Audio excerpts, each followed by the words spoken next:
Drop a bomb, bomb, bomb, bomb. Back with a vengeance. KG's back with an entrance. Big up to those in attendance. Look at this. Reds come together like Tetris. No rules, this one's reckless. None can compare with the KG done. Better take everybody drops that. Going on reckless, just it's on. It's that time, but he drops that. Bomb, bomb. Who are you on? Your club! I said drop a bomb, Dad.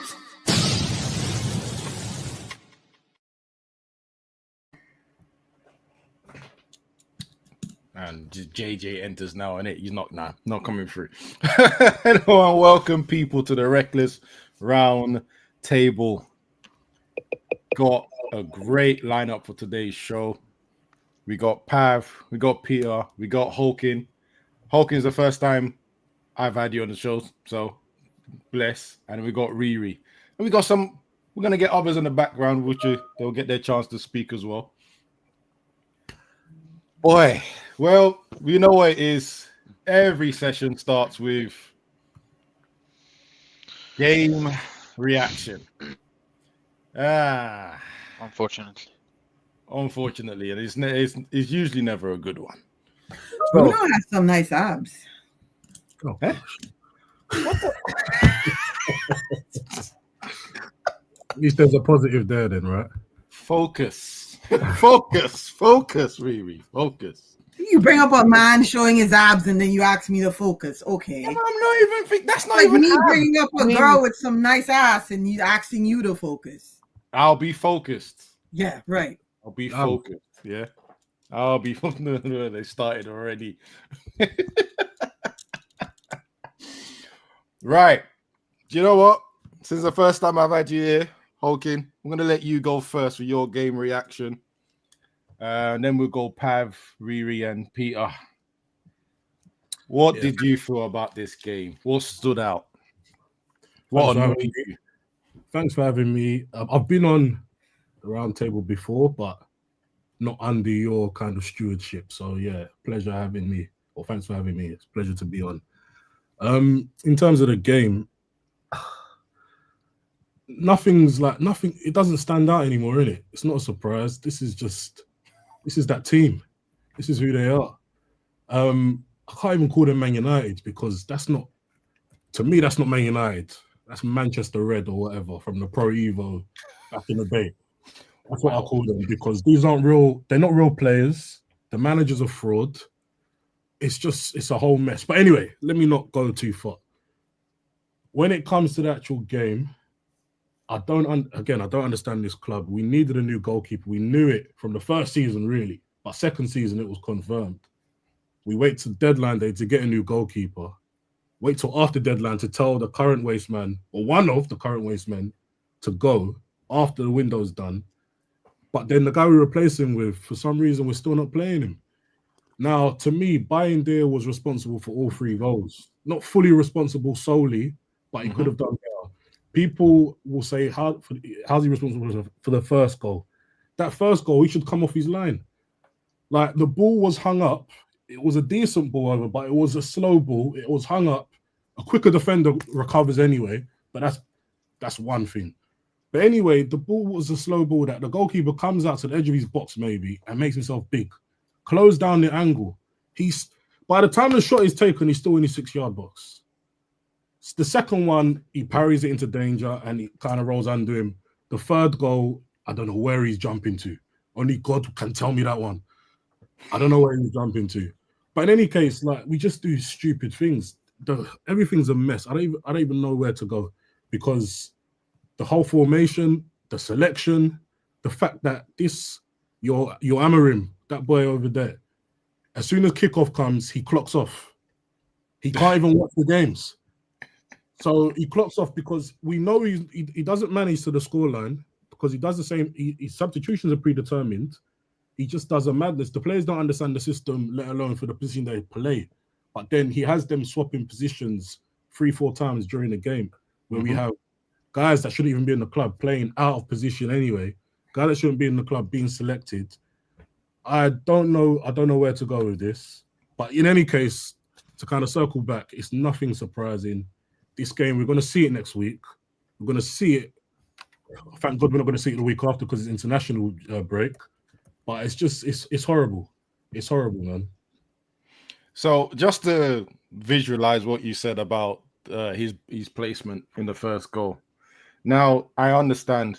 Sorry, I don't know. It's not the clearest because I had to take off all the trademarking off the screen of the shot. Now, Man City game out, I had a problem with how high this guy was, right? This is a slightly better shape, but obviously I'm assuming Harry Maguire is meant to be on this line. I can't imagine that he was told that he needs to be here. What? No one's told to be watching. there. No one's taught that. And that was just in ball watching. But what bothers me, right? And I don't know if it's tactical or this is just buying there. There's no way you put your back line on the halfway line and your goalkeeper and you're not is not exactly in the screenshot. People should be in that picture. He's not in the screenshot. He needs to be at least 20 yards. The keeper should be in that picture. At least 20 yards out. He has to be in this picture. If you play and when we move on to the next frame, he's still in the same 6-yard box that he was at when the ball was in the air. Yeah. He did not move.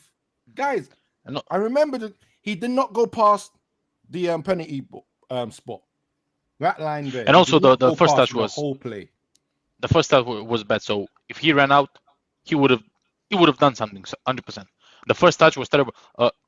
Was it Thiago? What's his name? It's not Thiago, right? It's not even the touch wasn't great, but it's the ball. The ball wasn't a good ball because it was hung up. So it was a slow ball. The goalkeeper has plenty of time to put the pressure on and make it more difficult. The finish was great. We know that. But it should never have got to that.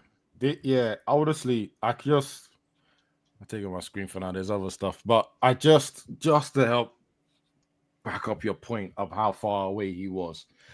Right? And yeah, you could turn around and say manager got 20% because he's put out the tactics.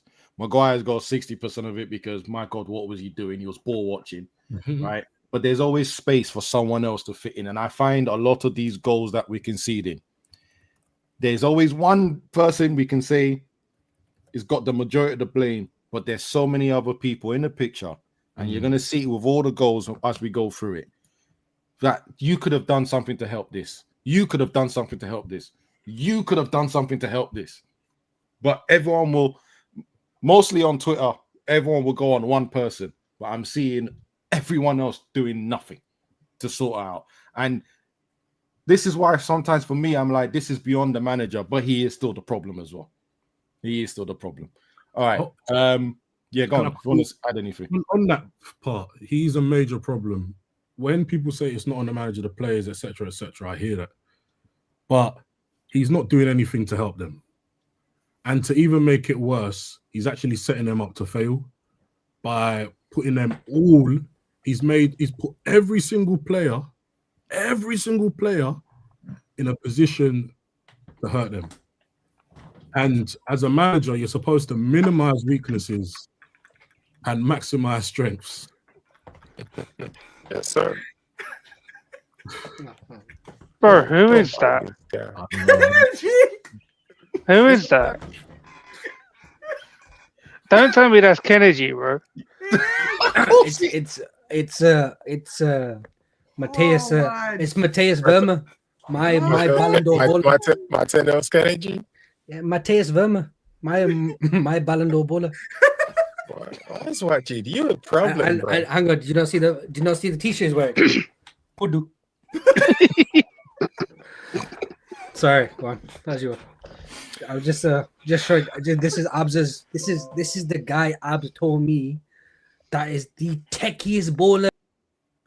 I didn't lie. Yeah, let's make that clear.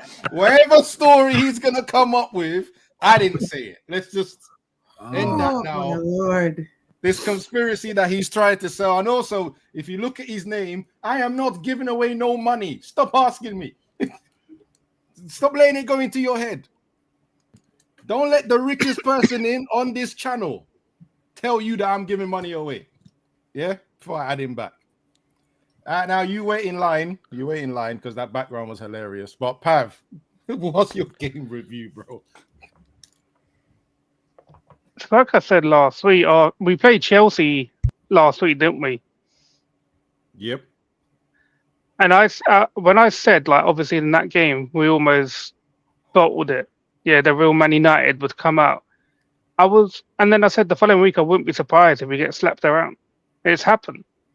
Because Man United against a full 11 team, cannot get the job done. And I am glad the ref didn't give a red card to Brentford.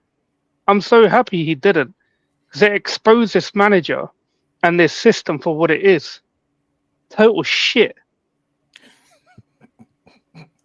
I'm so happy. Do you know what? That ref needs a pay rise. It was a red card. Not only a pay rise, I give him a knighthood, a pay rise, MBE. Yeah, marry him to a queen. Thank you for exposing, this team and this manager. Because no doubt we probably would have won that game with the red card. But I'm glad we didn't. We wouldn't have. It was a red card. I mean, our chances will be better. Yeah, at 2-2 with this guy's record, we probably still would have found a way to do something mad. No, bro. We would have won the game. We would have won the game with a red card because it's what we do. So, refs, if you're listening, if Sunderland do a fuckery, don't give a red card to them. Let them off. Let them off, please. Are you putting bets on these results? Do you know what? I'll tell you something. Yeah, the week before, I bet on Chelsea to win. Yeah, I lost my bet. This week I didn't bet Man United lose. Now I will go bet this week coming on Sunderland to win. And guess what? You gotta stay consistent, Pav. The football gods will make us win against Sunderland now. Hold on, I don't understand fans that cheer against our team though. I don't understand that. Like, you can not like the manager, you can not like the system, you still want to win. Mm-hmm. I want to win. Nah, but I'll be honest, I'm beyond that point. Yeah, I'm at the point.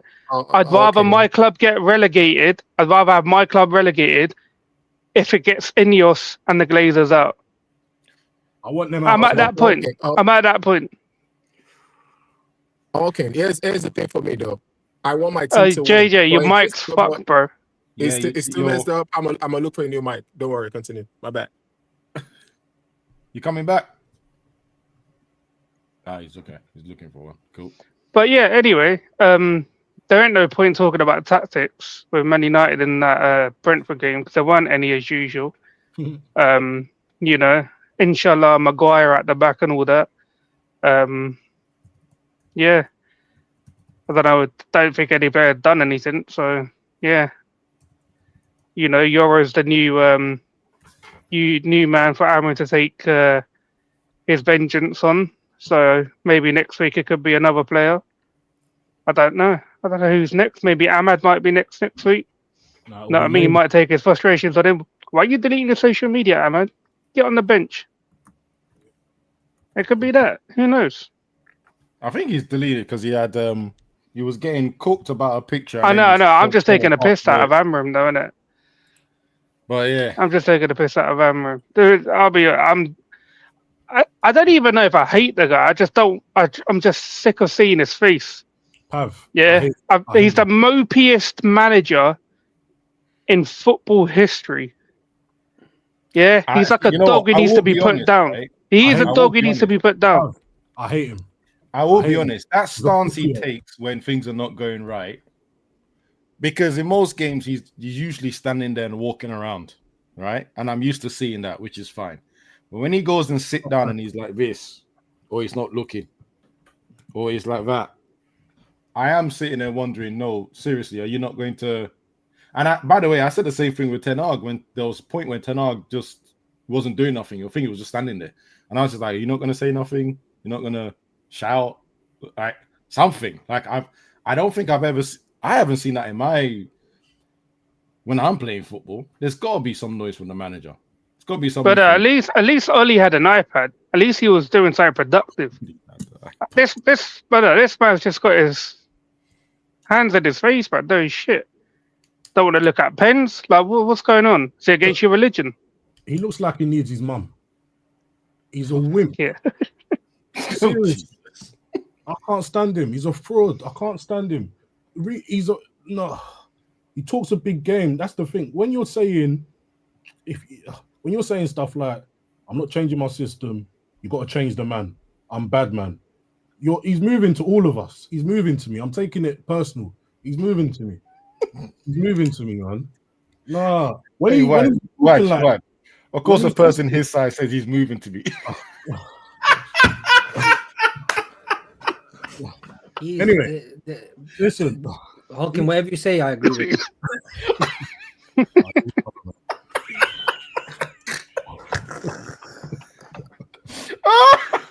Go on. All right, Riri. I think she's frozen, you know. Is she frozen? Oh, no. She's meditating. She's tired. Are you finished yapping, all of you? It's your turn. I haven't even said anything. So that's a bit harsh. I just had a picture of Abs's Ballon d'Or winning bowler. Hold on, one second. You got anyway, Riri. Let me know your review, please. We lost. Are you gonna do this? Because you guys have said everything. What do you want me to say, bro? You want your opinion? Lost. That's my opinion. We lost. I'm not going to sit here and bad mind a person to the point where I'm using words like hate and that we should put him out his misery. I'm not that person. I'm not doing that. We lost. He's not the manager for the team. Let's move on. Are we going to sit here and dissect? What? What are we dissecting? I am at that point right now. I am at that point. Everybody knows how everybody feels on this panel about this manager. What are we dissecting at this point? I think we need to end the show then. It's not even about ending the show. You can have conversations about other things. But at this point, you sitting here saying, F the manager, put him out his misery. Can you do it? Can I do it? Can Abs do it? Can Wajid do it? Who has to do it? Who should we be looking at? Who is the do what? Be about? Be the manager? Is that what you're saying? The people upstairs. Have the conversation that needs to be had.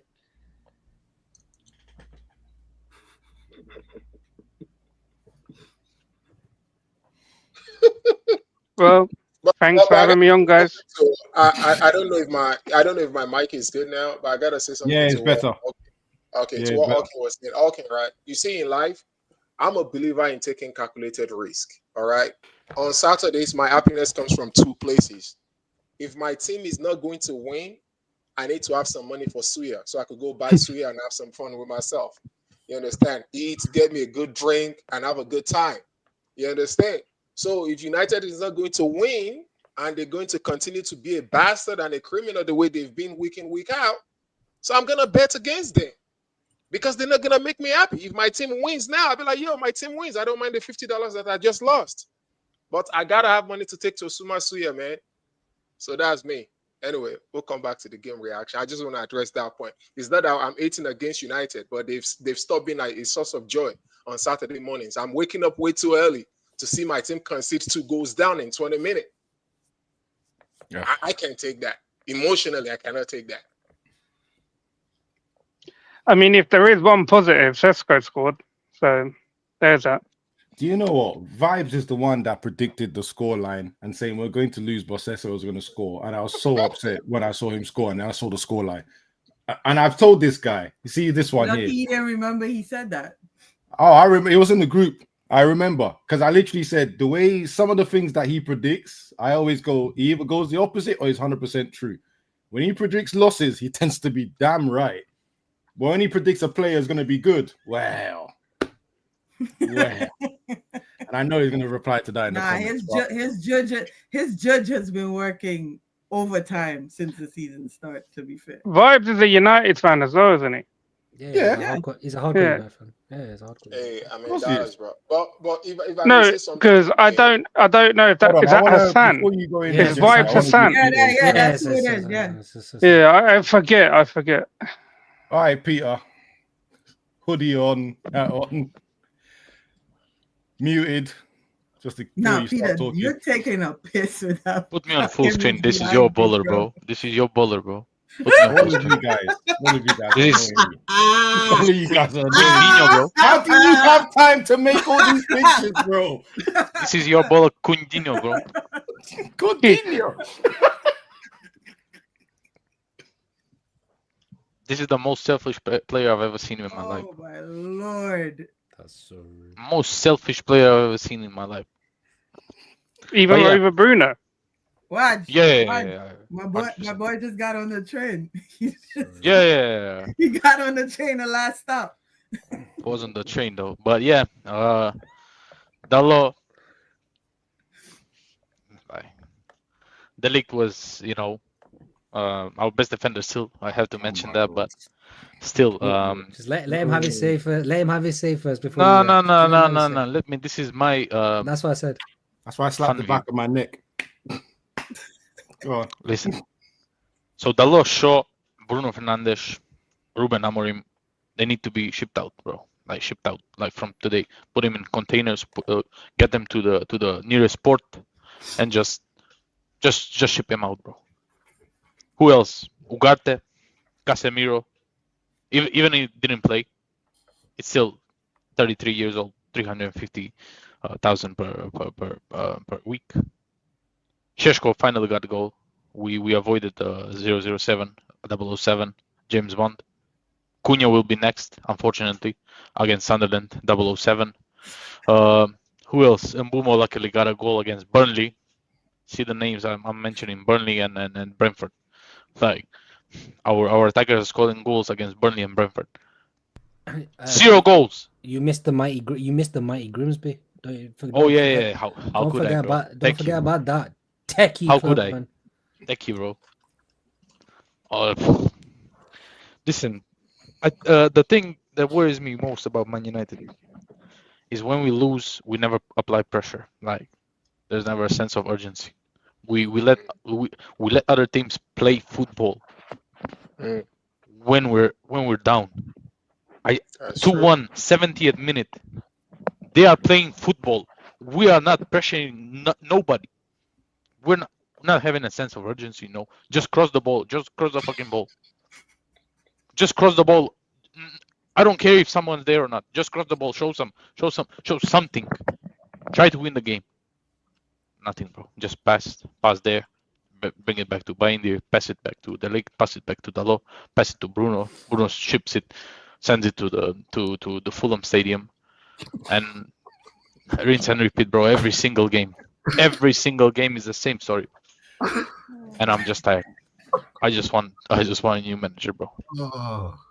It's a bit harsh. Chelsea Stadium slightly closer than Fulham's. Like, oh yeah, I forgot. Yeah, it's that side of London. I'm not even in Oh, London.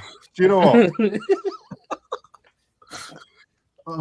what? Before JJ speaks, my energy. You guys, you all saw me live. I didn't see the game live, and I said I went to go and watch it. The full replay. I think Hawking said, "Don't waste your time." KG made a face like, "You ain't see the game." Wajid already warned me that I'm going to enjoy the performance from both Mbuemo and Cunha. He couldn't be more right. I think, I know I'm going to be 39 this year, but I think if you want to make runs, I think I can do better than Cunha does. And that's saying something, because I'm not worth £62.5 million. And that's really, but it's the performance from those two this game. Jesus. And I know I'm saying another prophet, but Jesus. It was that bad. It's all right.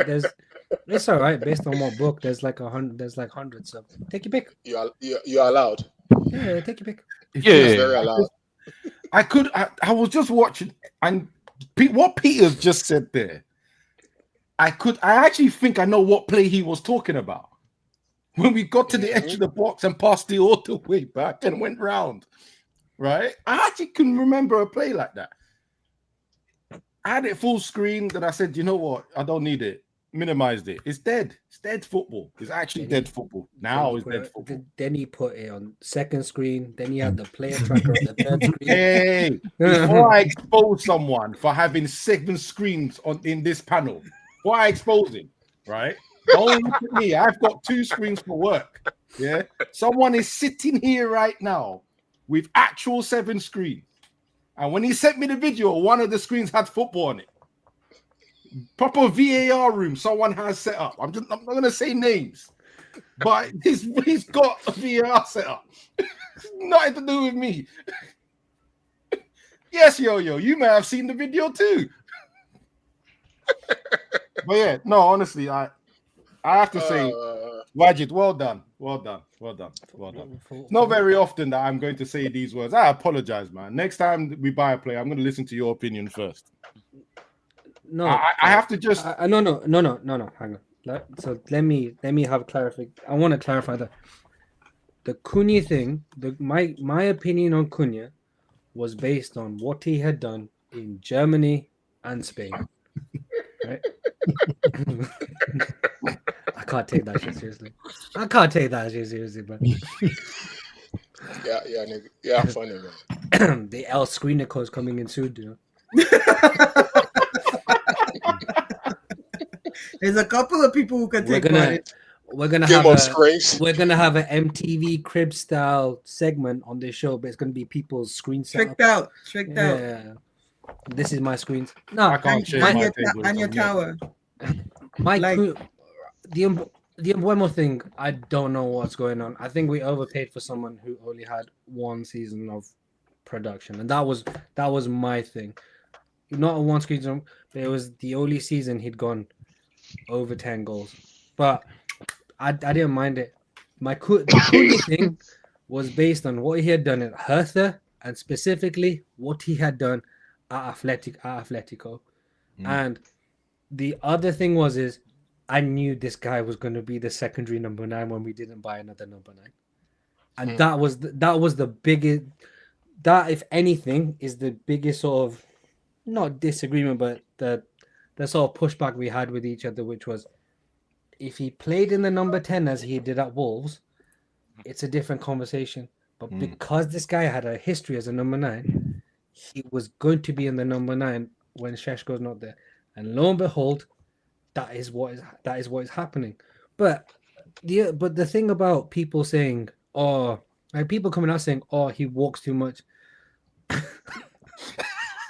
We told people that, didn't you not see the stats that he walks too much? No, but that's what I mean. Like, people now coming out saying he walks too much, or he's selfish, he's this, he's that. They were all there for everyone before. Like, what I thought people were talking about Baleba compilations and watching Brighton versus Altrincham at 2:00 because people had that much time for football. I only watch United games and like the other sort of big games when I have the chance. But the people are going, Baleba's the greatest number 6 to, like, he's going to be greater than Conte and stuff like that. And now all of a sudden, people are like, Cunha does this or Cunha does that. He's had all these problems before. And the only thing I'm going to, really push back on is I blame Amrin for like 90% of the stuff, and I said this to Pav earlier on Box's screen. I blame the players for like 10% of the stuff because I can't hold Amrin to fault if Cunha can't roll a 10-yard pass to Bruno when he's free. I can't blame Amrin for Bruno missing another penalty. I can't blame Amrin for people having the inability to cross a ball. Do you know when Kevin Gary is putting in better crosses at 5-a-side, yeah? Then my 72.5 million pound attacking 10. There are problems. Absolutely. Like what? How are KG and El Caps finding like their players better than our players? Someone explain that to me. Better penalty than the captain. And our striker is Oh my god, 6'5". oh my god, yo, Hulk, I didn't even forget. KG currently has a better penalty conversion rate than Bruno does this season. That's how he scored the hat trick. He got the third goal. Yeah, he got one. One was a pen. One was more goals than our entire front line. Yeah. One was a disgusting toe poke. Technically, Peter. Am I reading this right? He has more goals than our entire front line. Because I have to read it. Obviously, it's a super chat, but as a Man United fan, I can act Joker better than. He's taking a piece. He's trying to say that we're saying we could do better than the players. I think that's what he's trying to say. Oh, really? You think I can't? I think that's what he's trying to say. I can't. And then like there's people in these comments that say, "Oh, they need time to integrate." We literally got Mbeumo and Cunha from two Premier League teams. One's in his third year in the Prem, the other's in his fifth year. What integration? Hell, both of them pretty much played in this exact formation last year. What is the fucking air in Manchester that much different to London and Birmingham? What are you doing? Sometimes, go on, okay.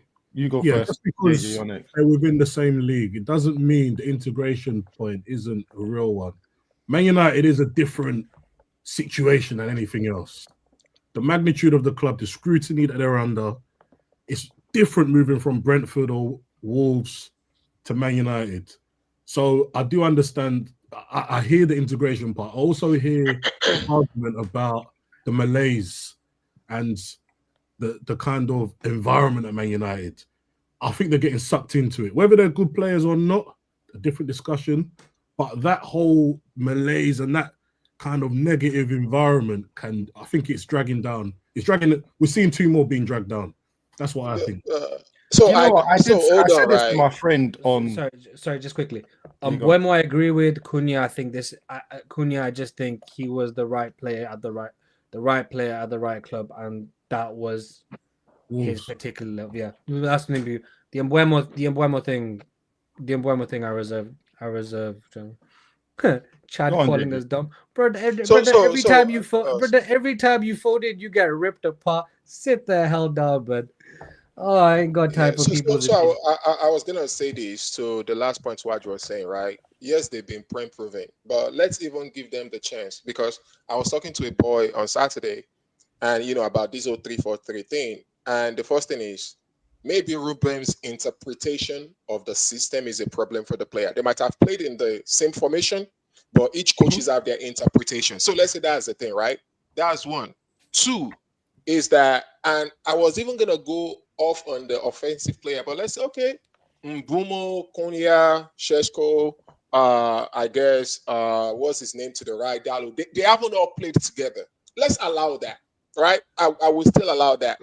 My problem after watching the game, because just like you, Abs, I had to, on my way to pick up on Saturday, I watched a little bit, then I came back, got the link from you to catch up with the game, and I fell asleep watching it, because after I've seen the same error over and over, and especially with the people that have played together, that have had 33 plus games together. Hey, do me a favor. Move your mic a little bit further away from you. Sorry. That have had 33 plus games playing together in terms of the defensive line. Why do we still keep saying the same error over and over? And yes, I do understand that it is the players that make the error. Let's say the error from last week is different from this week, or is different from 2-3 weeks ago. Then I'll be like, you know what? Hey, sure, that's not a. Sorry. These guys are funny, man. So I'll be like, that is not a problem. But we're seeing the same error over and over. For example, and for those who have played pickup together, when you play with the same players, you start learning the tendencies of your players, right? Mhm. I know a few people that when I play pickup weights, if you give Sheon is striking, he's probably gonna dummy the ball first before he does anything as a striker. I know him. I know some players that if I'm gonna give them a pass, I have to put the ball to the feet. Don't put it up high. They can't run. If you give me a ball up high right now, I'm almost the same age. I can't jump anymore, right? So why are we Arthritis knees? because of those knees? Thank you so much, Steve. Both of my knees are gone. She's right, right? So why is it that Dallo, Delete, Maguire, Shaw, and Dogu? Why are we keep saying the same mistake, especially when you said that we need this time for the players to pray together, to practice together, and they've had 30-something plus game doing that. And real quick, and I don't want to take too long, right? For example, in that second goal, when the ball came over the top to Dallo, my first question is, as my fullback, why are you running to the middle of the pitch? Because people started blaming Delete that Delete get drawn out to the right. Wasn't that Dallo's man? I say Kevin Schauder or something. I don't know his name. Wasn't that Dallo's man on that side? Where was Dallo? We are going to cover. We're going to cover both of them, right? Because funny enough, right? Hold on, real quick, right? That was keep one. going. Now, to make it worse, if I have the screenshot, but I will know we'll get to that. By the time, and I know that the keeper wasn't good. I'm not saying he's great or anything, but by the time he parried that ball, why did the striker run past both Dallo and run past Shaw? Why? And none of them gets yanked, which is the reason why I keep coming back to the coach. I'm sorry if the press conference after the game is like, you know what? My senior player sucks, and I'm going to starting some younging, and he throw them under the bus, because it is not that he's doing this after 5 games that we're saying, no, he didn't give them chance. He's having to resort to that after 30-something games. I, as a fan, and I'm not saying for everybody, I, as a fan, I'll be like, you know what, yeah, throw them under the bus, throw them to the wolf in the press, and we keep having the same mistake. So I'm actually going to share something quickly. Wait. Hold on. Jay, can you say, would you like fries with that, please? Hey, can I get some fries with that? Thank you. Sorry, go on, Abs. Hilarious, bro. I need to grow up. That's what I need to do. No, you don't. I love it. No, you do not. All right, so No. you guys, I sent you a voice thing. I can't play it. I've gone through the lawyers and I'm not allowed to play it on the thing, and I really wanted to, right? And again, I need this to be clear because I think Peter's not understanding when I'm talking about the lit. He's not the only one that's a problem in this picture, and I'm going to go through both of them. So just to answer your question, just to point this out, I think this was a tactical thing. And the reason why I'm going to tell you this is, obviously, that's when the ball's traveling, and that's when we see our lovely Delo coming inside, right? And I thought, one off, I know they've conceded from it. I don't know what he's doing, why he's doing it. He does it 2 minutes into the second half as well. That's the lit. I'm not going to say anything bad towards that. That's the low watching the ball come over. That's the low going inside again. And I'm sorry, when you see a pattern like that, I can't see it as a personal mistake. I think he's been told to do that, which confuses the crap out of me because we got punished for it the first half. So if you told him to do it, when he's going out to clear the ball, go inside, protect him. If you've been telling him to do this, once this goal goes in, you got to tell him to stop. Just in case you guys haven't know, I'm actually done with Amorim myself. I think last week I said, or 2 weeks ago, I said, if he falls on his swords, he falls on his swords. At this point now, I'm so tired and defeated, I don't even care if he gets sacked. I don't even care who comes in, because I actually do think that no matter what's going to happen, we're going to be in this stage forever, for a very long time. I don't think one manager is going to fix it. I think it's going to be a collaboration of everyone. And I also don't trust Ineos to do the right thing. So I'm going to go through this goal again. Obviously, you guys can see that this ball has been kicked long. I have a problem with everyone that's going to be in this picture. Let me make that clear, right? Forget he's highlighted. That's from the show I got the screenshot from, right? But I'm also not happy specifically at this. I don't think I've ever seen a centre-back, any centre-back, turn their back to the ball like this in the middle of a game as a professional. If I haven't seen it semi-pro either. If you are in this position when the ball is over your head and you're looking at the goal, you have made a mistake. Delo, again, it might have been tactical, but for Delo to go inside and leave this man out here by himself, as he can see that ball play, that's madness to me. And if it's tactical, that's on Amrin. If it's not tactical, don't know why I've seen it twice.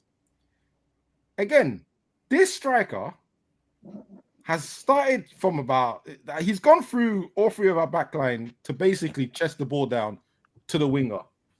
Yep. I'm upset at Delo because he's free. I'm slightly upset at him too, because I'm thinking you can see what's going to happen. We know he had a bit of pace. You might actually want to start dropping here faster than the ball watching he's doing, right? That's Maguire trying to get the ball. And this is what I'm talking about. If he had just gone in a straight line, rather than, I don't know, you think he went out there then came inside, you would have got that. I know he's highlighted. I'm not highlighting him specifically, but even you've just lost the header to this striker. You've missed the ball completely. He's chested it down. You're not marking him. You're coming here. I have no idea what he's doing there. Delo, you've just run inside. That's your man crossing the ball. My God. What are you doing? Right? And then I shot too.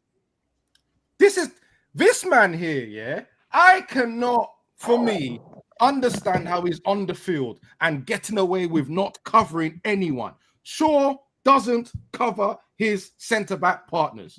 He doesn't cover anyone. Doesn't do anything. In this point, I don't even think he's calling to the low to say, hey, I can't keep up with him. Like most people at least make a shout. Watch his run. The low's ball watching. The latest ball watching. Harry Maguire is trying to stop a cross. By and there, we're coming to him. We are coming to him. Yeah. In the next picture, Shaw's been defeated, of course. Still ball watching. He's on the ground. By and there, I'm confused by him. I know as a goalkeeper, when you get a low, hard shot that you can't control and keep, you're meant to palm it away from danger, right? In my opinion, he can only palm it here with these two. Anything out is no, I won't say a sacrifice, but it's a guess. It's guesswork. He didn't get a good hand on it. Straight into his path. He actually didn't get a good hand on it. If you watched it, he only hit like this part of his hand. He doesn't get a good hand on anything. Well, funny enough, you say that. I didn't get the screenshot of the goal itself. Because right? I just had a screenshot of that because this is where I always have difficulty on putting the blame solely on Amorim, right? But at the same time, I'm also sitting here thinking this is kind of your fault. Yeah. 3 people ball watching. This guy is still playing every time, even though he does this almost every game. This guy had to play because Ahmad's away. Cool, but stupid. This guy's ball watching as well after losing a battle over there. By the way, you can see the run of the striker. That's where he chested the ball down. Vassi's run. He didn't track him. Maguire tried to cut off the thing. Delo is lost. Luke Shaw's watching the ball. And I'm just sitting there thinking, I can't blame Amorim for this. But at this point, what I will blame Amorim for, hold on one second, let me finish this. Maguire, Delete, Shaw. You are playing a quite pacey Brentford attack. We all know are doing counter-attacking football. We all know what the striker's been doing for the last 5 games. And you put Euro on the bench. Even if you put Mazzawari, that would have been better. At least have some pace in that back line. Some. And you pick these three. This is the last thing I'm going to say to that because it happened again in the 62nd minute of the game. Look at your 2 central midfielder. Look at where they are in your screenshot. And Brentford still had an additional man. The third goal. No, but again, all three goals are fairly similar in the case of we lost the ball, we get hit on a very, very quick transition. Now I understand what you're saying about the two midfielders being where they are, but what are they're so far up the pitch in the first place anyway. You don't expect your right wing back to start in the right wing back position, end up as your CDM and become one of your three central defenders, and from the clusterfuck of defending that for the 20 seconds, I can't really blame the two central midfielders here. When four people, if you want to include the keeper, 5 people, none of them can defend two Brentford players. Like what? I So can't I'm blame the two literally going central to midfielders mention for that, Wajid. Yeah, I don't know. Me personally, I'm not bringing these midfielders into conversation unless the ball somehow ends at the guy on the edge of the box. Right? Yeah, Cool. You can mention one of them. Yeah, which is different. But this is literally 3 centre backs and a right fullback against 1 striker and 1 winger. You know if what's we so can't funny? defend those numbers, 2 versus 4. You know what's so funny? There's a word that you kept using that I've been hearing for like the last 13 years, 10 to 13 years. Want to know what that word is for our defense? Go on. Ball watching. Ah. I have literally been hearing you guys talk about ball watching. I've never seen a group of men like watching balls like the Manchester United defense.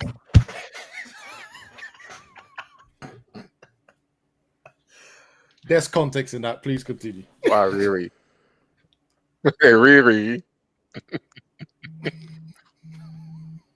And it don't matter who's in the defense. It don't matter what formation we're playing. 4 at the back, 5 at the back, 3 at the back, 10 at the back. I hear that word all the time. Ball watching. It's a curse and it's a sin. It's actually a sin in football. You get told off about this from junior football.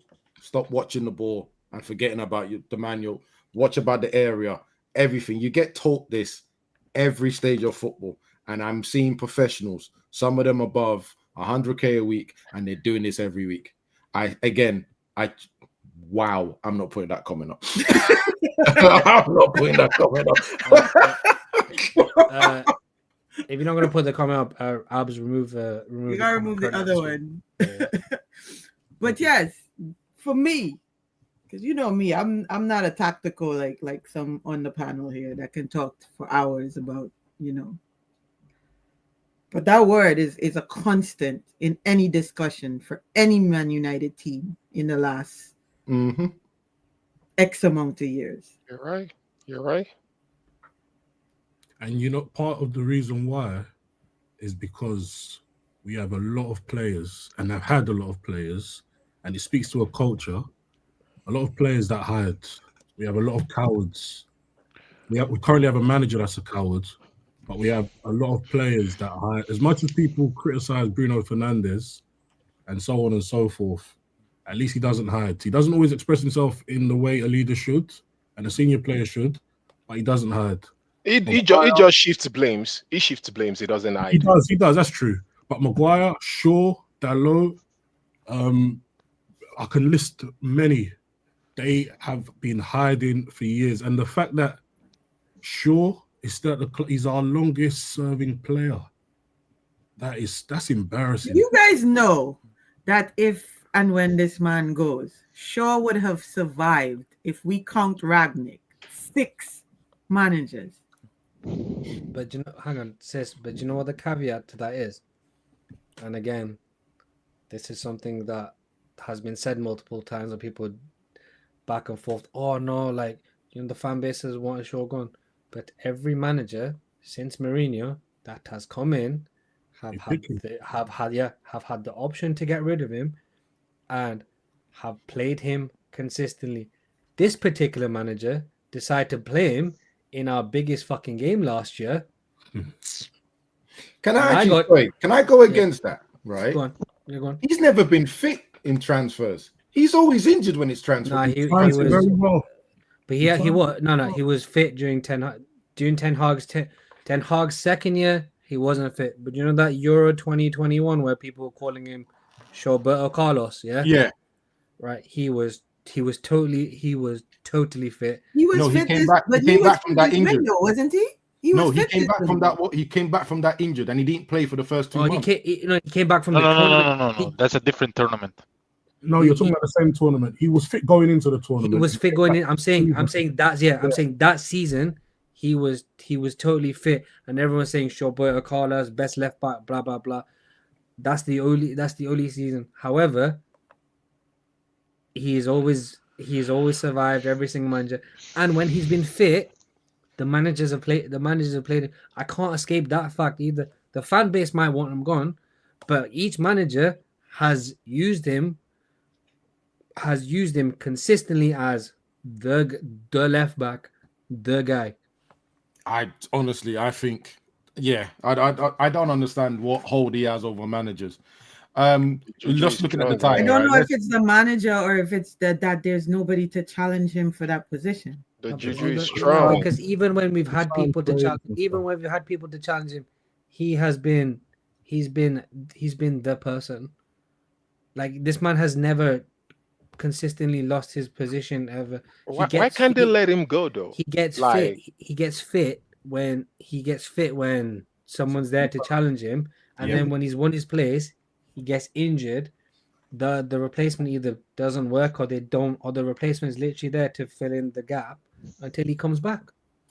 But it's the same cycle it's been. Also, bearing in mind, we got rid of a left back that Real Madrid are now playing. Don't get me wrong, he didn't have the best game this weekend against Atletico Madrid. But Real Madrid are now rating him as an £80 million left back. And we had him. But the short testimonial is going to hit differently when he leaves. The thing is, he gets a lot of protection from the media as well. Too much. I couldn't believe in pre-season when he opened his mouth and said all the when he was talking like that, I'm looking at you. Couldn't believe it. But he's been doing a PR thing since the Europa League final. If you remember the interview.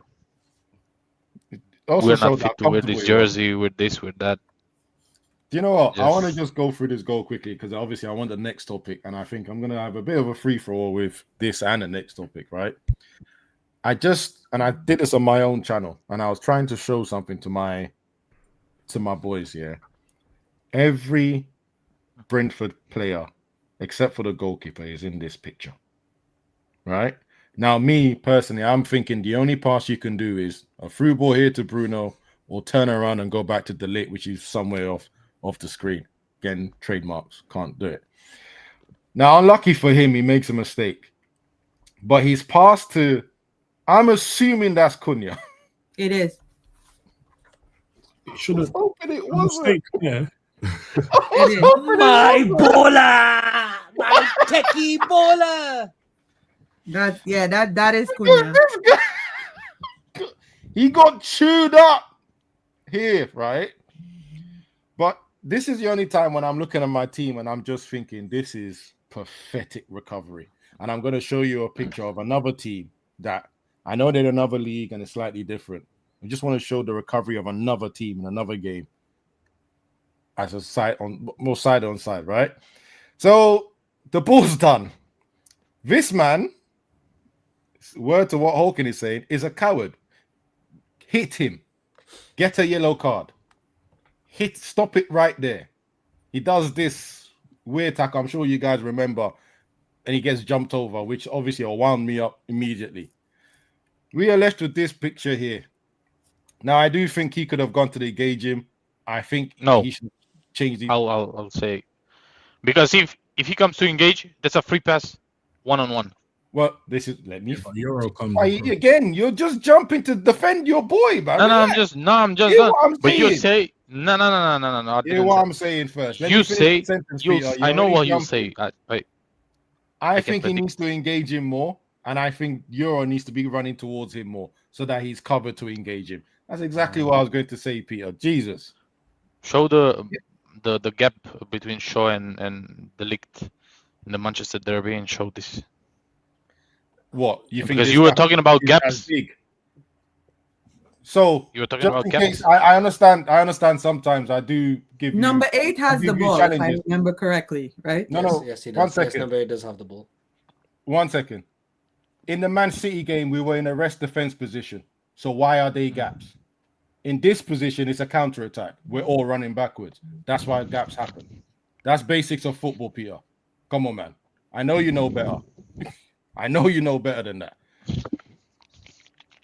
Now, they've both got into this shape, and this is why I was especially concerned. But you know what? These two are they're not even a problem with this. It's just something that could have been added. Do you know what this goal made me do?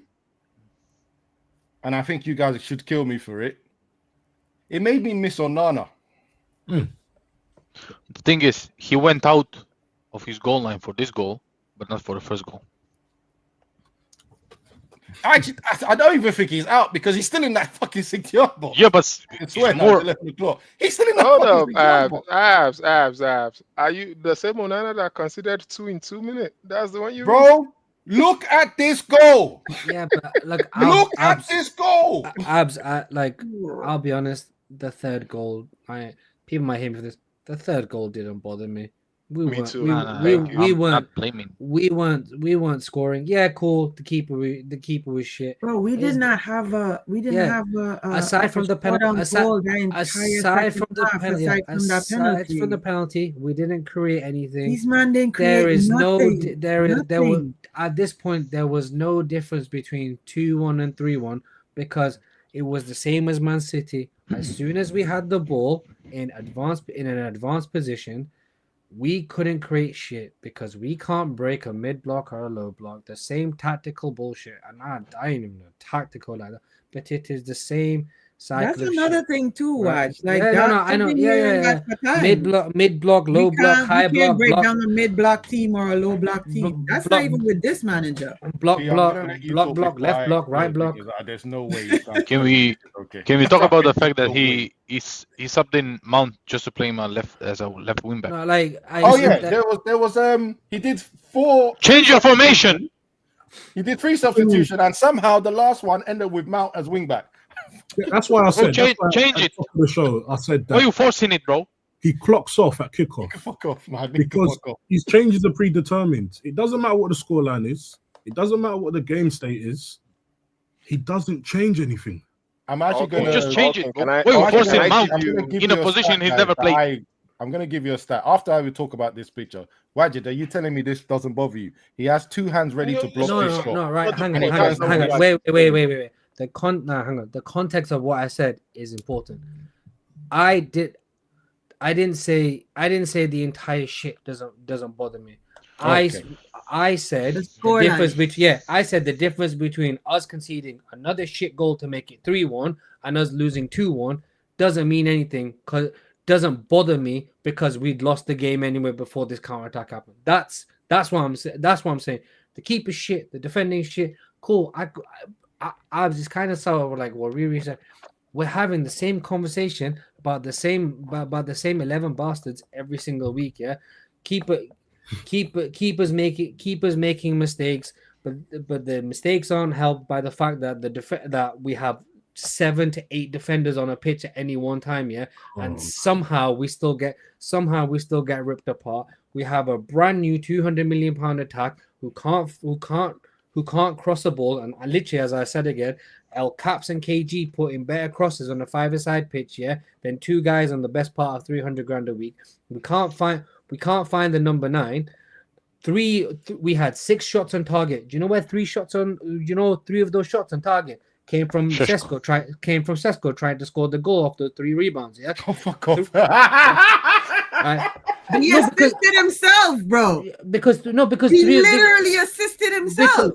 Because Abs, this is the thing about stats, in it. Those are 3 shots on it. The header, the block, and the goal. Mm-hmm. Those are 3 shots. And we'll have a higher XG because of it. And because they were. Yeah, thank you, Holger. Yeah, thank you, Holger. Because they were in very good areas. So our XG is going to be high. So that's 3 shots and 3 shots on target that have come from Sesko trying to score the rebound, right? So that already. It's this and the penalty would be another shot, obviously off target, but that's another shot. Those are four of our 14. Those are 4 of our 14 shots with the XG. It's the same. It's like we're having the same shit. So Bayern being shit, cool. He's not saved it, but like, it's like for me, what's the difference between 2-1 and 3-1? We went to Brentford. We still can't win it. We still can't win in London, and we shit the bed again. That was like, this is a more detailed point on what the point was about it not bothering me. And Fair if I may enough. say Sorry, this, I got so angry right. with this, like this. No, that's fine. That's fine. It's horrific. But I'm so like, no, if you're talking about his form, I think Waj agrees with you. Waj is like he didn't at that point. It didn't care. But the thing is, like, Abs, if you ask everyone on the panel, I guarantee, yeah, everyone on this panel is so broken and so tired of the same shit, yeah, that if you ask anyone, were they angered by the third goal, I guarantee everyone was dead. I guarantee they're like, no one felt anything because it is the same shit. You probably did. I heard it was and I was gonna say, okay, right. If you're looking for a bet, another bet you could do to make you happy for substitution will always be a centre back. Right, he clocks out. He's really that easy. You want my money on that. 42 or 49. It was vibes. 42 games out of 49, he has substituted on a centre back. One centre back, and by the way, he normally does 2. So the rule is 1, but he normally does 2. Because even this game, Euro came on, Shaw got taken off. That's 2 centre backs. He's changed. I just Maguire came off as well, isn't it? Yeah. So I just, this guy is not helping himself. Now I'm gonna quickly turn to the next topic for the next half an hour, right? Manager options. Who would you like next and why? And just so that you understand why I'm saying listen, this. I'm a fan. I'm not here to pick. Yeah. Yeah, done it. Gone. As I said in the group, I'm also a fan. I'm not a, Boom. As I said in the group chat, yeah, I need answers. I've had enough of everyone just not saying anything. What the hell? I mean, even he's saying something. I don't agree, but even he's saying something, yeah. And why don't you agree? I want to just show you guys. Why don't you agree? Huh? Why don't you agree with that? Well, Ollie. Yeah, talk. Lord have mercy. No, but what's the why? Actually, hold on a second. I'm going to tell you who I want, and I'm going to say the why, and then I'm going to let you guys all say your part, and I'm going to be silent. I'm going to let you guys question each other, right? So my only option, and I said this on Saturday, so Hawking, you've already heard this, is Crystal Palace manager, because I actually don't want to change the formation. I want continuity, because if we go back now and go back to a 4-3-3, we have wasted a season or a full season, because it's like 49 games. We have wasted 49 games. Anyway. Right? So I would rather get someone in that same system. At least you're probably 2-3 places short. For me, Gazan will definitely pick faster centre backs. So I guess, I'm about to say something that it might come back to bite me. But there's a 25% chance he picks Shaw. There's no way he doesn't pick Haven and Euro, because he likes quicker centre backs to cover the gaps. You can see that at Crystal Palace, right? You know that you probably have to fix your midfield, right? And you go fix the goalkeeper, because I don't know what this goalkeeper is going to do. He's young. He's played in a completely different league. I don't know what he hasn't played yet, so I have no idea what he's going to do. We're getting nicknames, but we can't see the man in action. The guy's been called the Iron Dome, but for some reason he's still not good enough yet to replace Bayern, who clearly just lets everything go past him. But you do not bite on the name. I'm not saying anything. Yeah. So that's just my man. Seconds. Yeah. My only caveat to that is I have seen Ruben now, Ten Hag, Double R, Jose, Ole. Ole is slightly different because he kept playing counter-attacking football. So I'll be honest with you, they only have to run a certain amount, but especially Double R, Ten Hag, and Ruben have all asked for high energy, high defending. In fact, I had the picture that I wanted to show, but it's so shit, isn't it? Yeah, I'm gonna do it. Bro, Basically, that was Napoli losing the game 2-1 to Milan. Yesterday. And Milan were on a counter-attack from a corner. And is it the Rafael picture in it where there's like 8 defenders around him? There's 7 people on the Napoli team chasing him from the corner. 7. And you saw Man United's last goal. We don't have, and it's the same amount of minutes as well. It's about 80th minute. 7 of their players running as hard as they can to go cover the spaces, go cover their midfielders. Our ones, well, you can see. So I have a problem with that. The only problem I have is all 3 of these managers are asked for high intensity football from the players. And quite frankly, we can see they're not delivering. So I don't know what manager is going to get it because obviously someone else has put other defenders, other managers, but all these managers I've heard of want high intense football. And now players don't deliver that. So that's my take. And that's why. But I'm leaving it open for you guys. I'm just here to help with any tactical questions you might have. But I'm leaving you guys to ask and question each other. So I have a question for you on Glasner, though. Go ahead. Does he only play 3-4-3? Is it tactically flexible? He does 3-4-3 or 3-5-2. He's been like that since Frankfurt. Right? I think he has played 4-3-3-1 a couple of games before. Right? But don't quote me on that because I have to go and double check. Gotcha. Yeah. So I in terms of the football I like, I was raised on Ferguson. And there seems to be some kind of thing, we can't go back to the past, this, that, and the other. I don't understand why we shouldn't look at history that was so successful. Like, to lead you into the future, you must know your history. In any case, I do like brave football. I like front foot football. I like attacking football. It doesn't have to be crazy attacking. And it doesn't mean it's only this. Ultimately, I do need flexibility and so on and so forth. But I don't see that many managers out there that, again, I like simple football. You pass to your mate, you run and you tackle, you shoot and I'm a simple guy. I don't do all the tactics and stuff. And I see too many managers overcomplicate everything. I do not see a benefit of why this guy plays this system and what advantage he's trying to give us with it. I don't like any formation with 3 centre-backs. The reality is this is a 5-2 whatever. I don't want to see 5 defenders and 2 sitting. I don't want to see 5 defenders and 2 defensive midfielders sitting in front of that. I don't want to watch that. I'm not entertained by that. Ultimately, I watch football to be entertained. I want to see front foot football. What I do see in the Premier League like that, and a manager who, and we spoke about this on the weekend as well, a manager that has improved these teams wherever he has been, and it will be, people are going to look down and I don't care. I'm open-minded. I like Eddie Howe. I think what he's done at the clubs that he's been at, he's improved the teams, he's improved the clubs, and he improves players. And to me, I enjoy watching these teams play. I don't want Sean Dyche.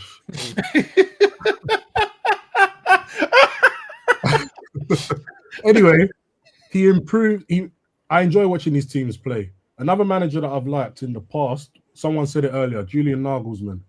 I don't watch German football on a weekly basis. I was watching, I might catch the odd game here or there. I'm not one of these guys that have 7-8 screens. I'm not that. But when I watch them in the Champions League or if I catch a Bundesliga games, I did like him when he was at Bayern. I did like what I saw from Leipzig. And I did like Nagelsmann before. So he's another one. And I heard someone mentioned Simone Inzaghi and what he did at Inter. I know he's gone to Saudi. He's never. Kind of okay. My pushback to that is he's not leaving that contract. Oh well, fair enough. I don't think in terms of fair enough. He's like the second best played manager in the world. Whether it's realistic or not is another matter. But he's another one that I think, you know, can do something here. But again, I don't know that. I don't watch world football like that. I think 19 of the Premier League managers in the league can have us above where we are now. And wow, yeah, I think 19. 19. Yeah. This guy, he's doing something that I didn't think can be possible.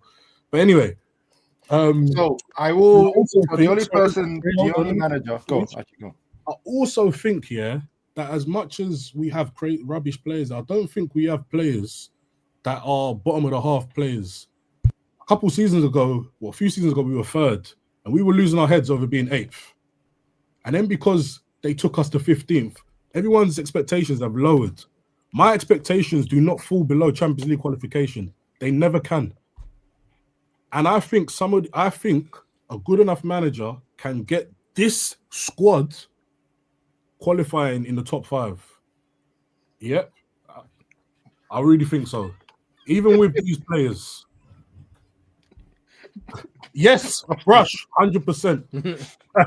Can I, if I may go on, I got kids T-ball that I gotta run. So real quick, man, and I'm not trying to be funny.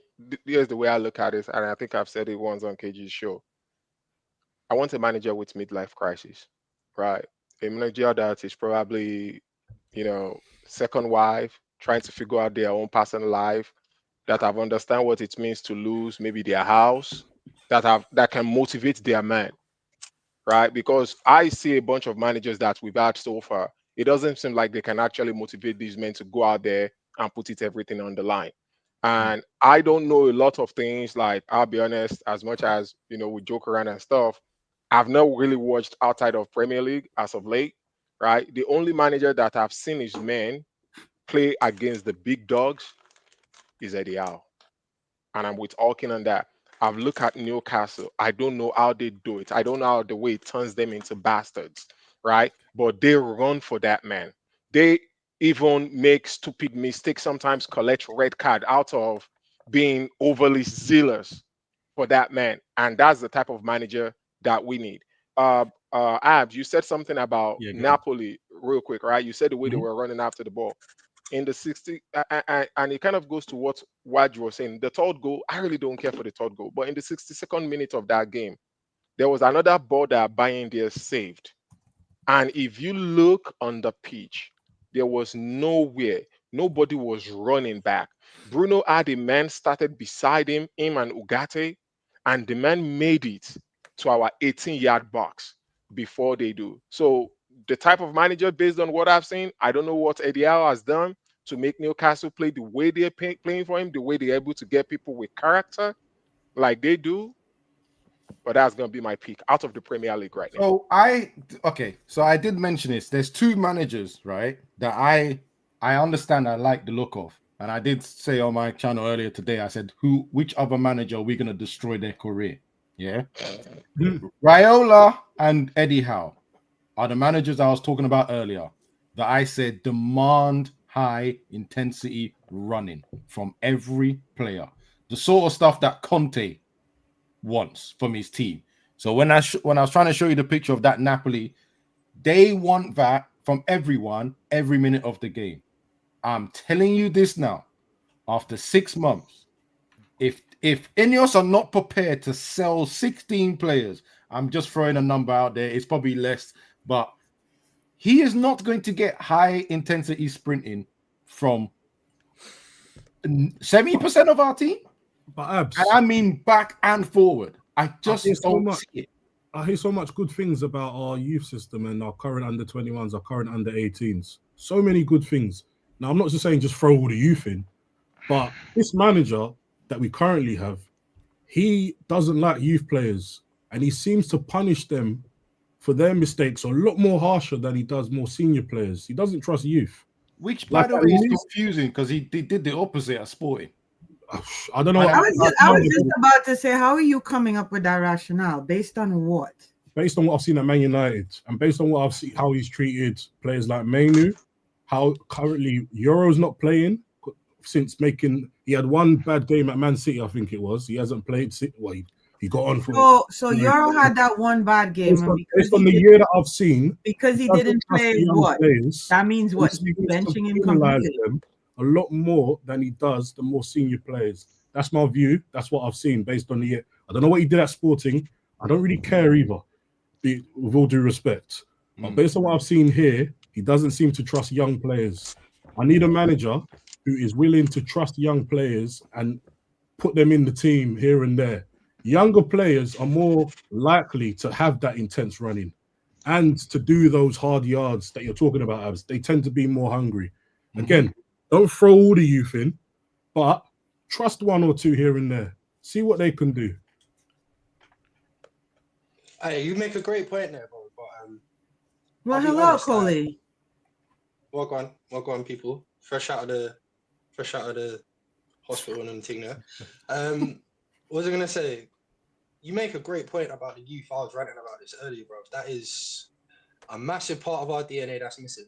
Like, you mentioned Fergie times and whatnot. Like, that's what we all grew up on, innit? People come out of the academy, being a superstar, carrying us for the next 5-8 years. That's what we used to, innit? But the thing is, yeah, I think a criteria we need to look at for these managers, and I've kind of touched on it, is I'd love Eddie Howe for all of those reasons.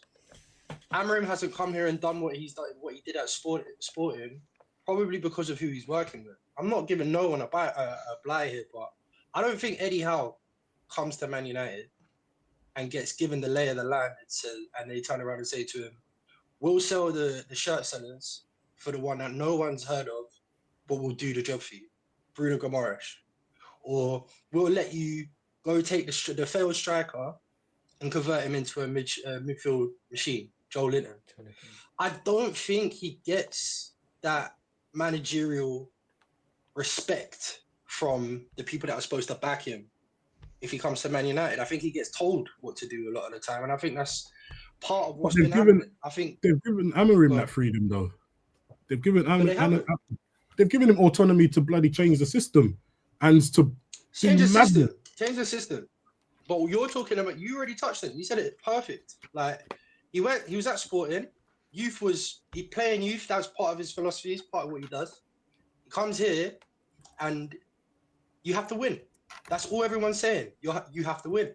So, and then on top of it, you're being told that Bruno Fernandes is a £100 million player. You're being told, I don't know, Shaw's one of the best defenders in the league, apparently. Like, I just think a bit more pressure gets put on these managers once they get here to play the people that are on the high wage, some sort of tried and tested or got a CV behind them, instead of turning around and going, no, my team, I've got the time here to do what I need to do. I don't necessarily need to win these 3 points, because no manager can turn up and say that at any point.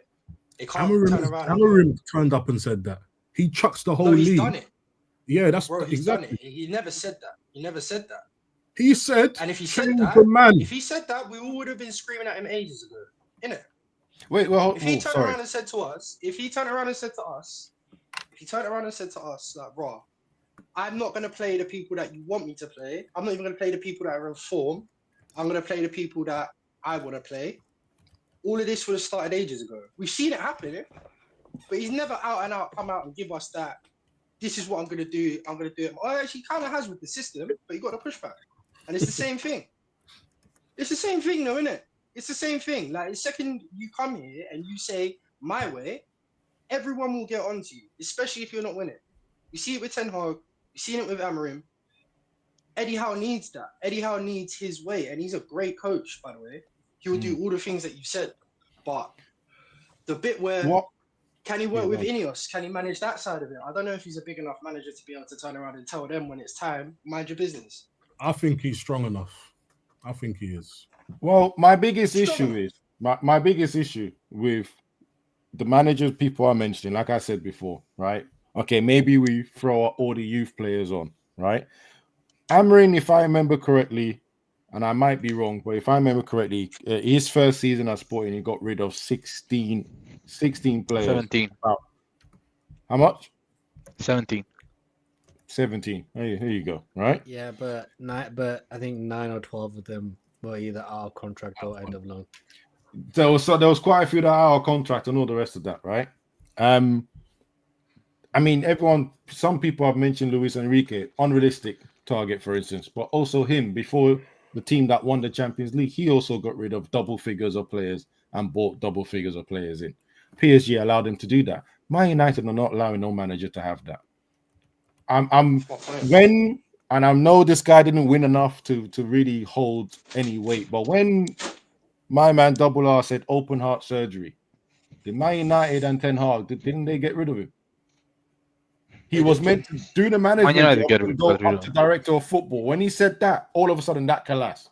They don't want to do the work, the spending, and actually do what a rebuild is needed. They want to fix it bit by bit and hope that it climbs up and it fixes itself. Right? Exactly. And that's the problem. I don't think the club, and to some extent, I don't think the fans are going to be as patient as needed for some of these managers. Wajid, Riri, Peter can join in at any time and throw in some manager names. I know you have some. Come on. Must have Iraola, bro. So yes, my first choice was Gary Cottrell. Then it was Paul Jewell. Then it was Gordon Strachan. My only. Then Ricky Sprazer. Why are you like this? I just my only. Why are you like this? Go, hold on. Pause. Riri, can you please join? No, I've got two genuine. Sorry, Riri, I've got two genuine. One is very, very hipster, and the other I think is a lot more possible. Dino Topmoiler from Frankfurt is my hipster choice. The guy I want, just go buy him out after the fucking contract. Julian Nagelsmann after the World Cup. Can I? Shit, I was meant to be quiet, but can I ask you? Go ahead. You can't help yourself. Please go ahead. I don't want you to swipe. Go ahead. You know your hipster choice, yeah. I don't think flexible. I mean, correct me if I'm wrong. I think he's overly flexible with his tactics, right? He kind of changes it as and when he needs to. 4-2. That's where he plays majority of the time, and it works. What's his name? Dino Top, the Frankfurt guy. He's the one that replaced Gazna. Yeah. How long have you been there, Raj? This is his 3 seasons. Yeah, he replaced Glasner. He replaced Glasner. I'm sure he's the one that replaced Glasner. Yeah. The only one that I actually have a real not an issue with, because I love this guy as a manager, but I don't know if we are prepared for when it goes wrong, is Nagelsmann. This man loves the headless. Yeah, when he shows up in the he loves a tactical man. His lifestyle, like the opposition fans will eat him up. Yeah, they will, but out of all at least the thing is, the guy can play multiple formations. He's fucking flexible. It kind of didn't work out Bayern, but he's had the big job. And in terms of like people saying Iraola, there's a big difference between fucking ball. If we're gonna have the same thing about Eddie Howe, right? And people are like side-eyeing Eddie Howe. What Iraola and Glasner are Palace and Bournemouth, respectfully. Like you can't say Eddie Howe's going to be eaten and those two are going to be totally fine. And people saying Xavi, aside from that one season at Barca, did people not see what Ten Hag's Man United side did to that Barcelona side? How they were defensively? Do people not see what Xavi stint in Qatar? Cool, he got one league at a team he grew up with. Is what Catalan by birth, literally around the club for 50 years, sort of like Oli. He got the league, but people realize how shitty, because that United side that won over two legs. We were the better side with the amount of shit we have. Yeah, and that side was, you know what I mean, Lewandowski, Young, Gavi, them, and like Rafinha. It's a good side. So like, what? Because he made me believe that Anthony was going to be a player. So I think that alone should let you know. And like again, like for me, he was an incredible player that at this moment in time hasn't translated into management properly. And Last people question, saying I'm sorry, and people saying he won the league, bro. It's a two team league at best. At best 3. Like you've realistically got a 33% chance of winning the league. Like, come on, man! If you're getting paid 75 to 80% of the league's revenue for years and years, and now people are catching up. You're supposed to be challenging for the league.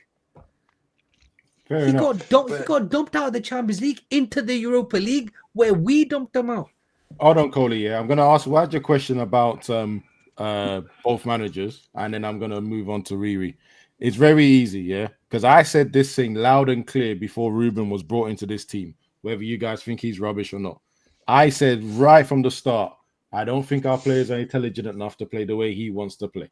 That's what I said right from the start. So I'm going to ask you the same question. Do you think, because we know we're not going to get wholesale changes from transfers, money, and all the rest of it.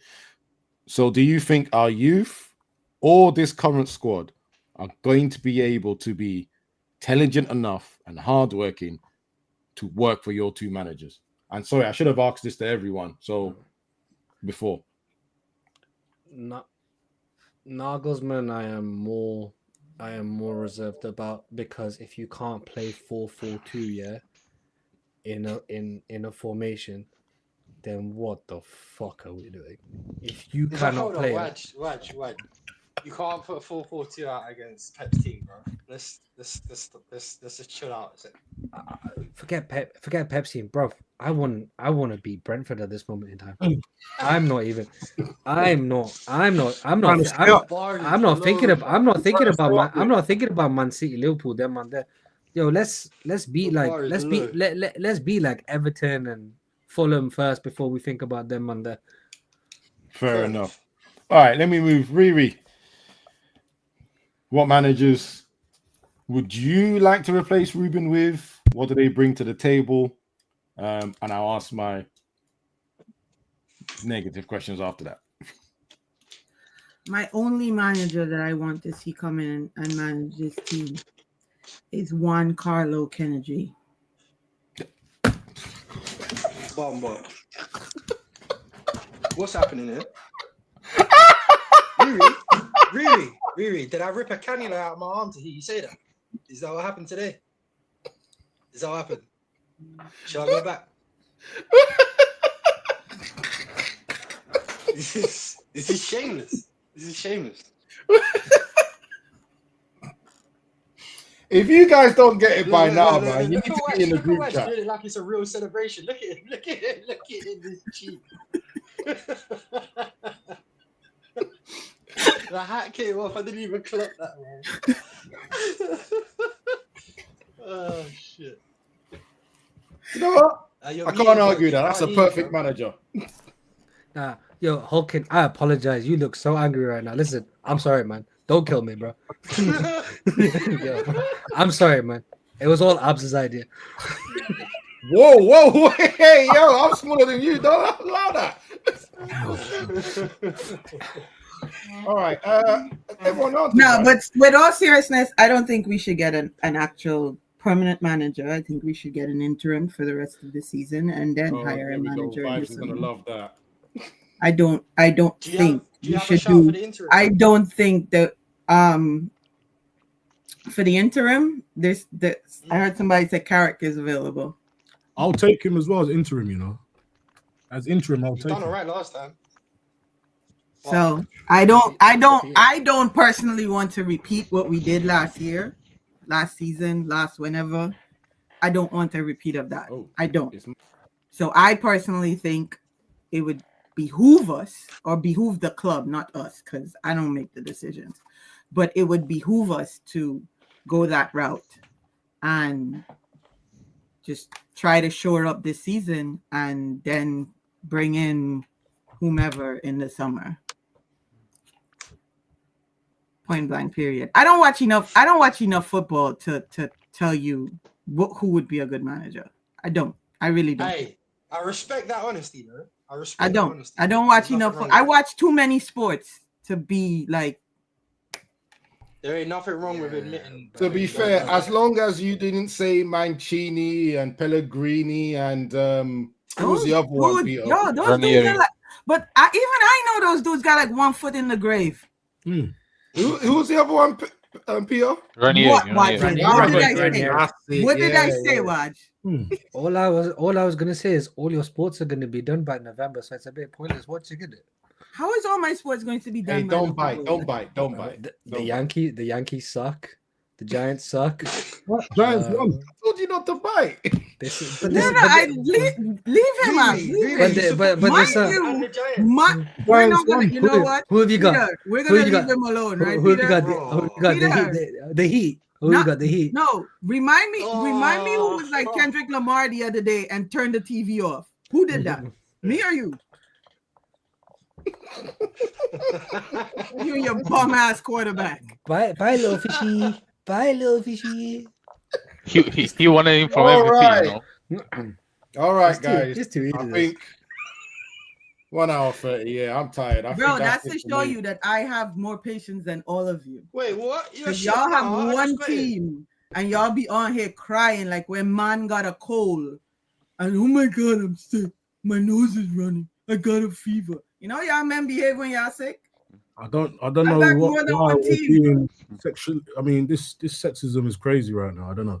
Welcome to the round table, Hogan. Nah, wait, whoa. That's not advertisement for my show. Thank you very much. No, it's no sexism here. None of that stuff. Anyway, I ain't giving you my opinion, bro. You're trying to. Yeah, go ahead. I just want to double check before I start in the show. Go on, Cody.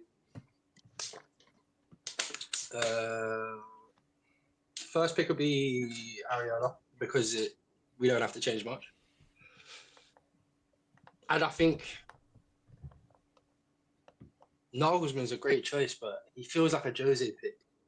Feels like it will be good. We might even win something, maybe. But it's got a time limit on it. Like, it's not a long-term project. Do you know what I mean? There comes a day where it goes too far, bro. What's long-term, and why does every manager need to be long-term?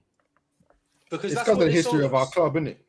I get that. No, that's what they sold us. That is what they sold us. He is right. That is what they sold us. They sold us long-term sustainability with a man that's going to be at the helm for This is why we're getting years. People that don't want top wages. This is why we're not looking at the top goal scorer in the world anymore. This is why we're not looking at the best of the best anymore, because we're not them, innit? We're not doing that. We're doing the long-term thing. This is why we got an Amarin. This is why we got a Ten Hag. Because let's be honest, at the time. You gotta think Alex Ferguson was here for 20 plus years, and the first thing he did was give us a manager he thought would be here for another 10, which was Moisey. Then everyone else afterwards, we tried to make long term, because as you said earlier, when you're talking about the formations and what you're thinking about, you want to relate to how it was in the past, and how it was in the past is one manager being there for at least 4 seasons. The only difference is if it's successful, and people forget that. Ferguson. Yeah, you don't just give it to anyone. It's earned. It's earned, bro. Exactly. Well, again, and I hate being that person, but Ferguson wasn't that successful in the first 2 years, was he? Yes, no, don't get twisted. No, it wasn't. In his first season, he came second, and then it went to 6. I know the history. Second, was it second season? No, first season he was second. That was the second season. Go in 86, 87. Go and check, please. All right, finish off. No, but in any case, right? He bought himself time with what he was doing, not only just on the pitch, because it wasn't trophy success. We know that until 1990. But he was building something behind the scenes, and people could see what he was doing. He bought himself time. So, and also, it was a different era. Now, I do want the history, but it doesn't need to be word for word the history, line for line, everything, bar for bar. Like, the culture of the club should be the same. It doesn't mean every single thing has to be the same. Sustainability can come from a consistent way of playing that's brought in by a director of football.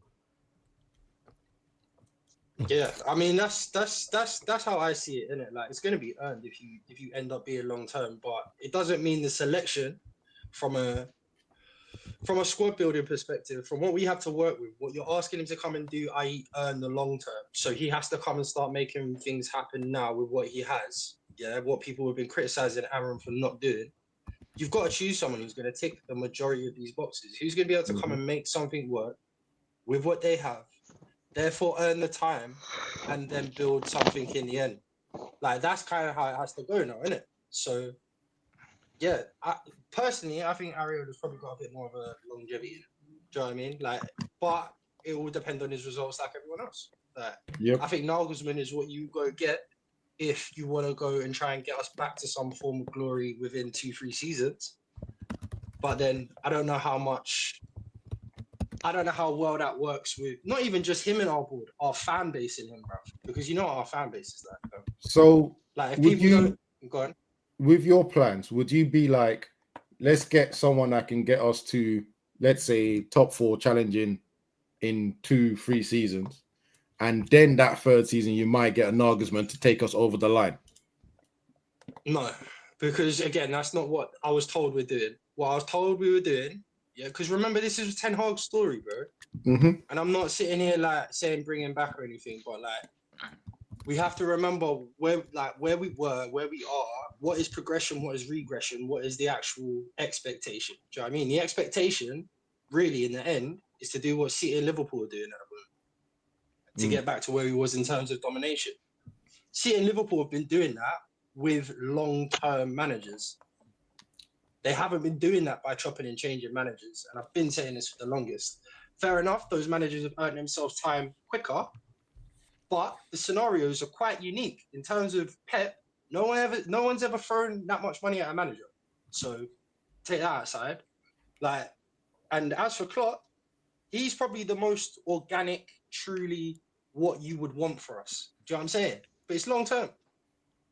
And I'm not gonna go, you know what? I was actually going to mention that because the 2 managers you picked there, again, the amount of players they were allowed to get, they eventually got rid of, and the amount of players they replaced during the first 2 seasons, especially Pep, who spent what 200 million on right backs alone or full backs alone. Thank you. Man United ain't doing that. Bro, can we talk about how many keepers he's bought? Fuck it. Oh, he bought 1 keeper, said he's going to be the new thing, messed up, sold him the next year, got another one. Like, it's some of these changes we're not going to, the transfers we're not going to see, the action we're not going to see in Man United. So that makes whoever comes in even harder.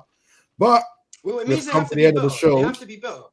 Yeah. Oh, sorry, go on. Yeah. We'll come to the end of the show, so I want everyone's last opinion. Wait, hold up. Yeah, I haven't got. Pete, did you give your managers? You did. Yeah, he did. Ariola. Yeah, Areola. Yeah. My fault. It's just. And I don't care how many careers we ruin. Do they care about my career? Do they care about my mental health? I don't care. I don't care if we ruin 50 managers' careers. Put them in the bin. Let them manage Alaves or let them manage Twente or I don't know, Huddersfield after us. I don't care. Respect Huddersfield, bro. They have more wins than we do this season. Someone said we're gonna ruin him as well, bro. I don't care, bro. I'm ruined. I don't care if he gets ruined. All right, Pia, go on. You might as well start the lead. Give us your last points. No last points, bro. We got none this weekend, so no points. Fuck Ruben Amorim. Get him out. Effective, powerful.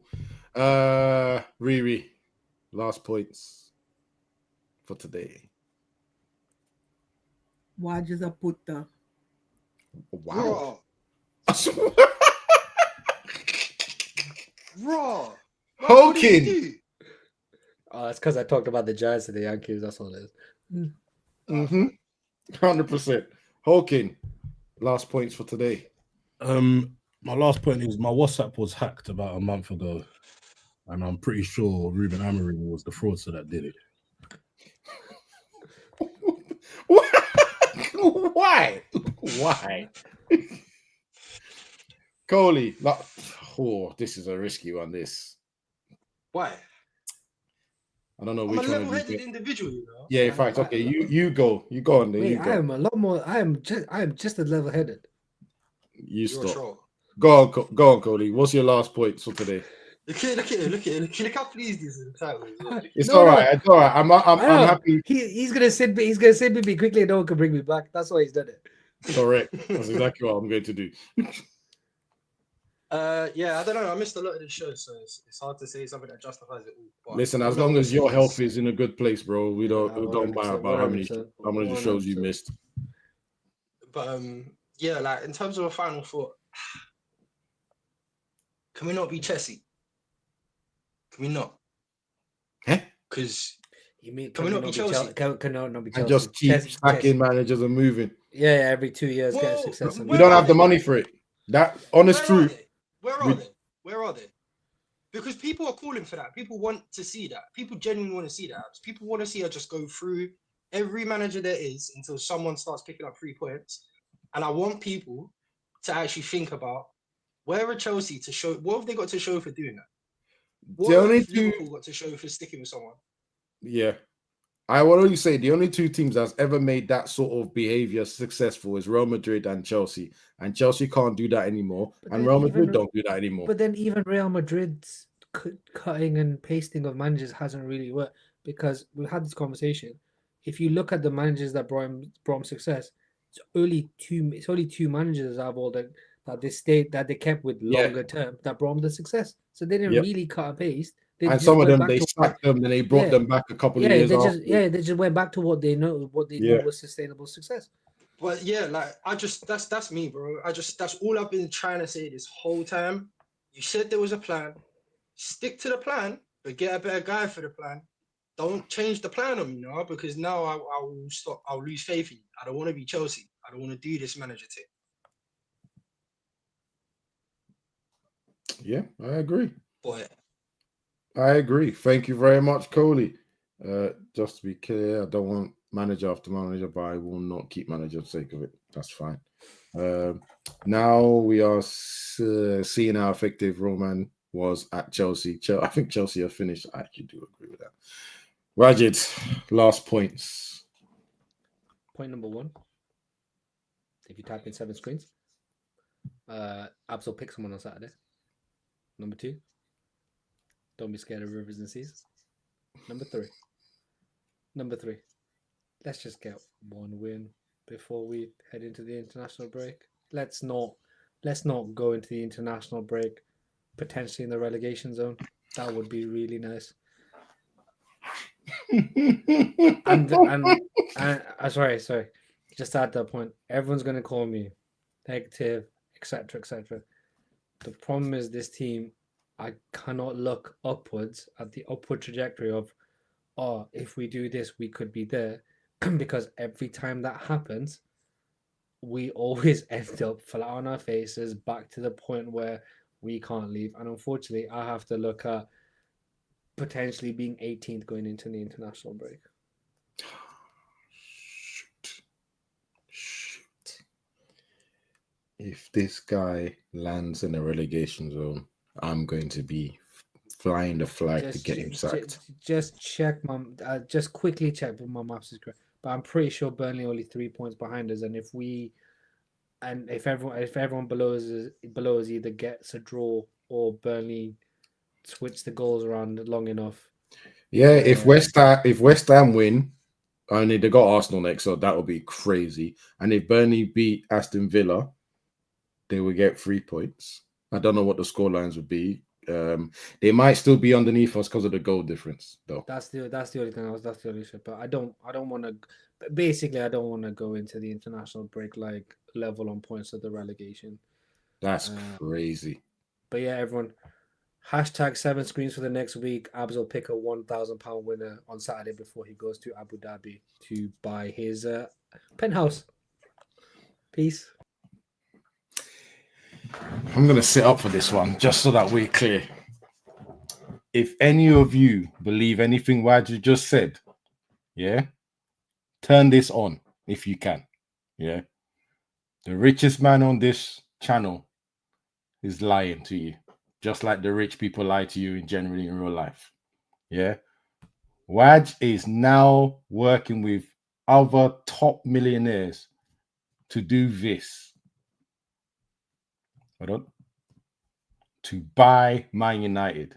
That's why he's putting all the pressure on me. So please stop listening to him. There's no raffle. Yeah. He's just redirecting your eyes and your pocket watching to me so that he can go and buy the club in silence. I just need you to know that. Yeah. Hashtag not born yesterday. Good. Yeah. He's got the consortium. He's doing. That's why he's going to Brazil to find more investors. Yeah. At his own place. He's got a flat there. Right. Joe Afore can confirm he's got a flat there, a flat in Thailand, a flat in Dubai. Well, where else did he say on Saturday? Because there was a list. There was about 7 of them. Yeah, just so you know. 7 properties international. That's what this guy told me. He's going to buy United. Be patient. But I am not giving no money away. I am broke. Hence why I'm doing this, trying to get some money. Right? So help me, guys. Oh, and just on the last one, right? Just to show how broke I am. Yeah, I'm trying to do something for the young boys in my team. Let me just put that out. Where is it? Yeah. Some of you have got messages already, but I'm letting everyone know. I am so broke. The club I work for is so broke that we need club sponsors, guys. So if anyone is interested, you can do it individually or you can do it as a business. Contact me and let me help the young kids that I coach be able to play football without any stress, because half of them are just like me, coming from poor backgrounds, can't afford it. And this is me being serious. I'm not making a joke, right? Waj has already given us £5,000, but that's only the AstroTurf. We need more. But I also like to say thank you to Waj for giving us that amount as well. Guys, it's been a pleasure. It's been an absolute pleasure. Yeah. Hope you guys enjoyed the show. I don't know how many likes we got. I'll find out tomorrow. Thank you for being here. Thank you for staying with us till so late at the night. Guys, bless. Thank you. Drop a bomb, bomb, bomb, bomb. Back with a vengeance. KG's back with an entrance. Big up to those in attendance. Look at that. Reds come together like Tetris. No rules, this one's reckless. None can compare with the KG done. Better take cover when he drops that. Going on reckless, just it's on. It's that time when he drops that. Bomb, bomb. Who are you on your club? I said drop a bomb, Dad.